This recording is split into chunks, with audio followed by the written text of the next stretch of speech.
कहानी की शुरुआत में हमें एक आदमी को व्हील चेयर के ऊपर दिखाया जाता है जिसका नाम जैक है। जैक कंप्यूटर इंजीनियर है। उसकी गाड़ी का बहुत बड़ा एक्सीडेंट हुआ था, जिस एक्सीडेंट में उसने अपने पैरों के साथ साथ अपनी पत्नी और अपनी बेटी को खो दिया और अब वो इस बड़े घर में अपने डॉग के साथ अकेला रहता है। उसका डॉग बूढ़ा हो चुका है, वो चल नहीं सकता। वो डॉक्टर से बात करता है। डॉक्टर उसे साफ साफ कह देता है कि तुम्हारे डॉग की उम्र हो चुकी है, अब इसमें हम तुम्हारी कोई मदद नहीं कर सकते, उस पर कोई दवाई काम नहीं करेगी।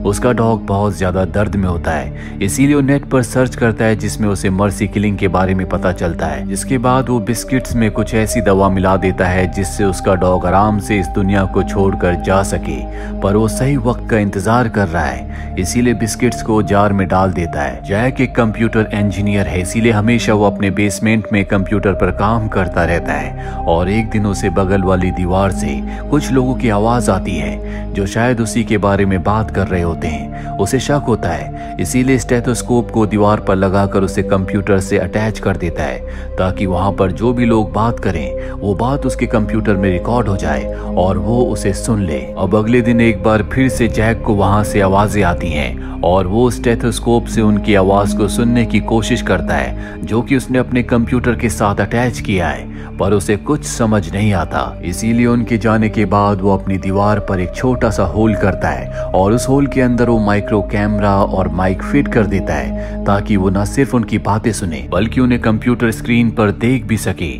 जैक ने अपने घर के ऊपर वाले हिस्से को रेंट पर देने के लिए ऐड दिया था और अब यहाँ पर एक लेडी आती है जिसका नाम डेजी होता है। उसके साथ उसकी एक बेटी भी होती है।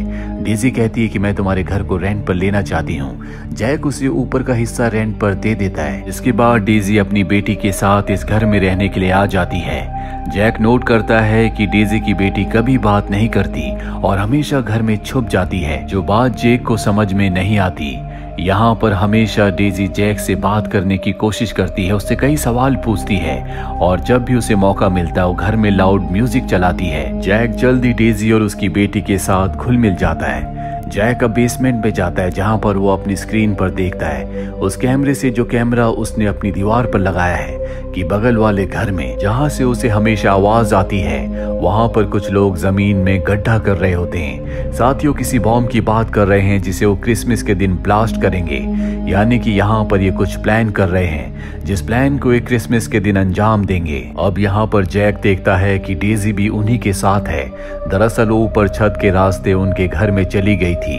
यहाँ पर जैक को समझ में आ जाता है कि डेजी उनसे मिली हुई है और वो उसके ऊपर नजर रखने के लिए इस घर में जानबूझकर एक किराएदार बनकर आई है। दरअसल डेजी इस गैंग के लीडर की गर्लफ्रेंड है। लीडर उसे कहता है कि तुम्हें यहाँ पर नहीं आना चाहिए था, तुम वापस चली जाओ, और इसके बाद वो उसे एक चाबी देता है और चाबी लेकर डेजी वापस अपने घर में यानी कि जैक के घर में ऊपर के रास्ते आ जाती है। अगले दिन डेजी जब मार्केट जाती है तो जैक उसकी बेटी से बात करने की कोशिश करता है, लेकिन वो उससे बात नहीं करती बल्कि वो हमेशा उसके डॉग के कान में कुछ बोलती रहती है और अब जैक ये जानना चाहता है कि वो क्या बोलती है, इसीलिए वो अपने डॉग के गले में एक छोटे से माइक रिकॉर्डर को फिट कर देता है ताकि वो डेजी की बेटी की बातों को सुन सके। यहाँ पर जैक को पता चल चुका है कि उसके बगल वाले घर में जो जमीन में गड्ढा हो रहा है वो एक बैंक में रॉबरी के लिए हो रहा है, यानी कि वो जमीन के नीचे से सुरंग बना रहे हैं जो बैंक के ऊपर खुलेगी और ये एक ट्रॉली के जरिए सारा का सारा पैसा यहाँ से दूसरी जगह ट्रांसफर कर देंगे। जो ट्रॉली बहुत ही छोटी होगी। जैक उस ट्रॉली को देख लेता है और तभी जैक देखता है कि उन्हीं में से एक आदमी बैंक का एड्रेस किसी को बता रहा होता है, जिसके बाद लीडर उस आदमी को अपने पास बुलाता है और बेरहमी से उसे मार देता है। जैक ये सब देखकर डर जाता है, हालांकि उसने सब कुछ रिकॉर्ड कर लिया है। वो पुलिस को बताना चाहता है, पर तभी उसे इनकी बातों से पता चलता है कि इनके साथ एक पुलिस वाला भी मिला हुआ है जो इस लाश को ठिकाने लगाएगा।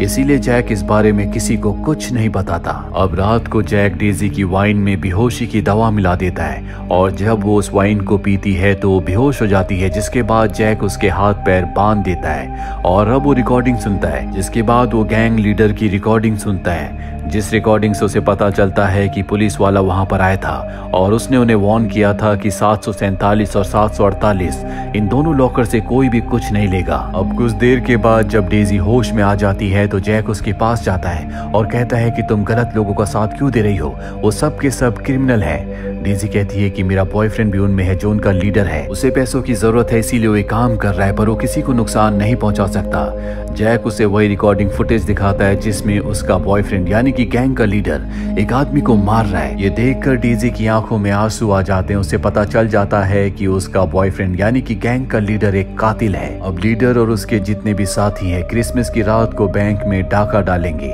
जिसके लिए उन्होंने एक छोटी सी टनल बनाई होती है और उसमें ट्रॉली के जरिए ये पैसों को इधर से उधर शिफ्ट करेंगे। और वो जो छोटी सी टनल होती है वो जैक के घर के नीचे से जा रही है और ये बात जैक को पता है, इसीलिए वो अपने घर के फ्लोर पर एक गड्ढा कर रहा होता है ताकि जब ट्रॉली से पैसे यहाँ से जाए तो वो ऊपर से कुछ पैसे निकाल ले। ये सारी बातें वो डेजी को बताता है। डेजी उसे ऐसा करने से मना करती है। वो कहती है कि तुम पकड़े जाओगे, पर जैक उसकी बात नहीं मानता। वहीं लीडर को और उसके लोगों को पता चलता है कि जहां पर वो टनल बना रहे थे वो गलत रास्ता है, इसीलिए इन्हें अपना रास्ता बदलना पड़ेगा। साथ ही ये उस ट्रॉली को भी बदल देते हैं जिससे पैसों को एक जगह से दूसरी जगह शिफ्ट करना चाहते थे। अब जिस बॉक्स का ये इस्तेमाल करेंगे ये ऊपर से बंद है, जिसका मतलब ये है कि जैक ऊपर से पैसे नहीं निकाल सकता, जिसकी वो बहुत वक्त से प्रैक्टिस कर रहा था। जैक का पूरा प्लान बिगड़ चुका है। अब रात को चुपके से फर्श के अंदर नीचे टनल में जाता है और पूरी टनल को चेक करता है, जहां पर उसे एक पानी का पाइप दिखता है जिसका वो मेजरमेंट लेता है। और तभी वो देखता है कि लीडर और उसका आदमी टनल के अंदर आ रहे हैं, इसीलिए वो छुप जाता है और उनके जाने के बाद बड़ी चालाकी से वापस अपने घर में आ जाता है, जहां वो देखता है कि डेजी की बेटी घर पर नहीं है। तभी उसकी नजर मॉनिटर पर जाती है, जिस मॉनिटर से वो रॉबर्ट्स को देखता है। वो देखता है कि डेजी की बेटी उस घर में है, लेकिन इस वक्त वहां पर रॉबर्ट्स नहीं होते, इसीलिए डेजी की बेटी वहां पर एक आदमी की घड़ी को उठा लेती है और अब रॉबर्ट्स वहां पर आ रहे होते हैं। पर इससे पहले कि वो डेजी की बेटी को देखते वो स्टेयर्स के नीचे छुप जाती है। अब वो आदमी जिसकी घड़ी डेजी की बेटी ने ले ली है वो अपनी घड़ी को नीचे ढूंढ रहा होता है, पर इससे पहले कि वो डेजी की बेटी को देखता यहाँ पर वो पुलिस ऑफिसर आ जाता है जो इनका साथ दे रहा है। वो इन सबको एक कागज का टुकड़ा देता है जिस पर उन सभी लॉकर्स के नंबर होते हैं, जिन्हें खोलने के बाद अलार्म बज जाएगा। तुम्हें लॉकर नंबर 155 से कुछ डॉक्यूमेंट्स को लाना है जिनकी मुझे जरूरत है। इसके बाद ये सब के सब यहाँ से चले जाते हैं और अब डेजी की बेटी वापस आ जाती है, जिसमें जैक उसकी मदद करता है। दरअसल वो उसी टनल से नीचे गई थी जिस टनल से खुद जैक नीचे गया था और अब जैक उससे वो घड़ी ले लेता है जो वहां से लेकर आई है। और अब डेजी के फोन पर उसी लीडर का कॉल आता है और उसने अगर इस कॉल को रिसीव नहीं किया तो लीडर समझ जाएगा कि कुछ न कुछ गड़बड़ है। इसीलिए जैक डेजी से कहता है कि तुम्हें मेरी मदद करनी होगी, तुम मुझसे अच्छे से बात करो। वो उसकी मदद करने से मना कर देती है, जिसके बाद जैक उसकी बेटी की उसे रिकॉर्डिंग सुनाता है, जो रिकॉर्डिंग उसने अपने डॉग के गले में रिकॉर्डर लगाकर उसकी बेटी की आवाज को रिकॉर्ड कर लिया था।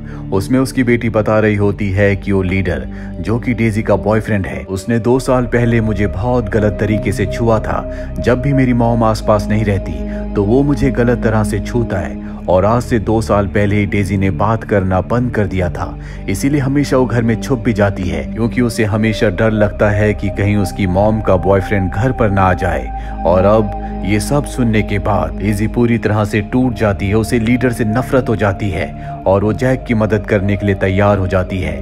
वो फोन रिसीव करके उससे अच्छे से बात करती है जिससे उसे कोई शक नहीं होता। और अब वो रात आ जाती है जब ये सब के सब बैंक में रॉबरी करने वाले हैं। वो रॉबर्स नीचे टनल में बॉम्ब लगा देते हैं ताकि ब्लास्ट करके बैंक के अंदर जा सके, लेकिन इससे पहले कि वो बॉम्ब को ब्लास्ट कर दे जैक नीचे टनल में जाता है और बॉम्ब को पानी के पाइप के साथ लगाकर खुद वो बैंक के फ्लोर को तोड़कर उस रूम में चला जाता है जहां पर लॉकर्स हैं। वो 747 लॉकर को खोलता है जिसके अंदर पैसे होते हैं और वहां से पैसे निकाल कर वो वापस आ जाता है, जिसके बाद रॉबर्स बॉम्ब को ब्लास्ट करते हैं जिससे पानी का पाइप टूट जाता है, अंदर पानी आना शुरू हो जाता है। रॉबर्स टनल से होते हुए उस जगह पहुंच जाते हैं जहां से वो बैंक के अंदर यानी कि उस रूम में जाएंगे जहां पर लॉकर्स हैं। उन्हें बिल्कुल भी शक नहीं होता कि बैंक का जो फ्लोर है वो इनके बॉम्ब से नहीं बल्कि उसे जैक ने तोड़ा है। अब ये लॉकर्स के अंदर से पैसे और जेवरात निकालना शुरू कर देते हैं और उस जगह भेज देते हैं जहां पर लीडर अपने भाई और पार्टनर के साथ है। लेकिन जब ये वापस आने की कोशिश करते हैं तो टनल में पानी इतना ज्यादा भर जाता है कि दो लोग वहीं लॉकर रूम में फंस जाते हैं। लेकिन अब वहां पर भी पानी भरना शुरू हो जाता है, इसीलिए उन्हें अपनी जान बचाने के लिए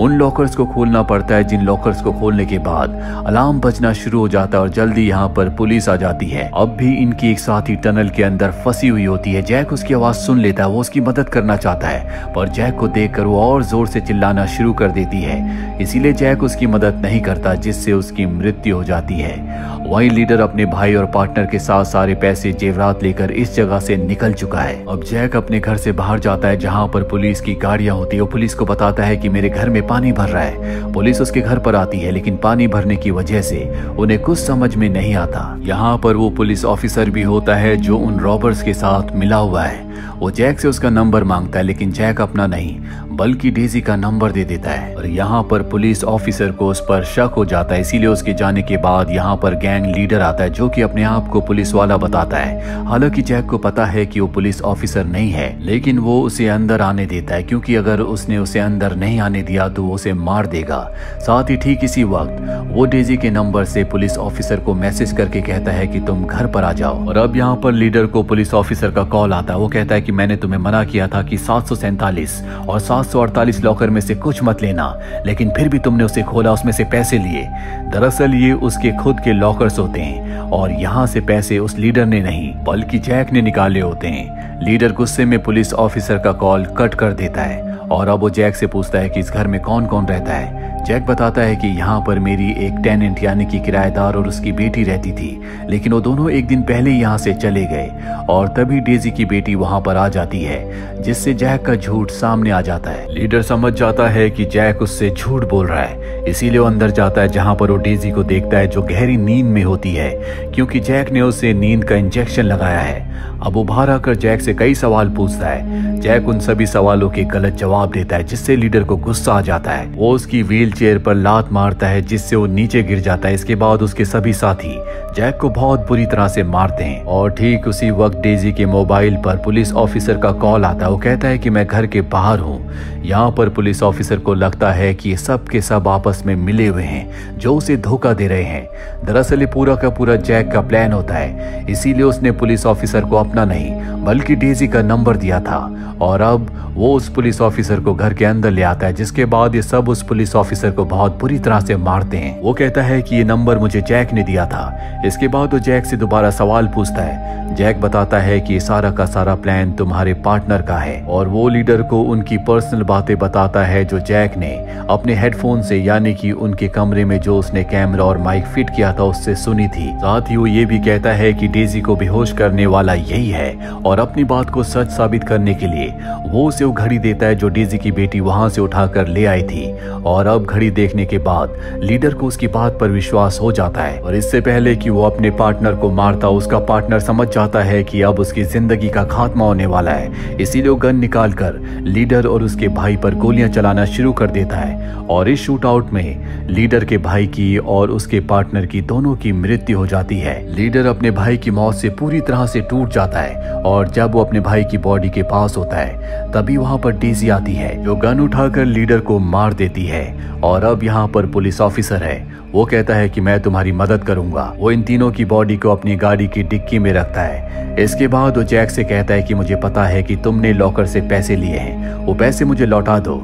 जैक पैसे देने से साफ साफ मना कर देता है। साथ ही उसे वो वीडियो दिखाता है जिसमें पुलिस ऑफिसर लीडर और उसके साथियों से बात कर रहा है और अब पुलिस ऑफिसर के पास यहाँ से जाने के अलावा कोई रास्ता नहीं है, पर जाने से पहले वो जार से बिस्किट निकाल कर खा लेता है। ये वही बिस्किट है जो जैक ने अपने डॉग के लिए बनाए हैं। अब पुलिस ऑफिसर गाड़ी लेकर यहाँ से निकल जाता है। रास्ते में बिस्किट अपना असर दिखाना शुरू कर देता है, जिससे पुलिस ऑफिसर की मृत्यु हो जाती है और उसकी गाड़ी का एक्सीडेंट हो जाता है। वहीं हमें जैक और डेजी को दिखाया जाता है जिनके ऊपर अब कोई खतरा नहीं है और अब ये मिलकर अपना एक नया परिवार बनाना चाहते हैं। इसी के साथ ये फिल्म, ये कहानी यहीं पर खत्म हो जाती है। उम्मीद करते हैं कि ये कहानी आपको पसंद आई होगी।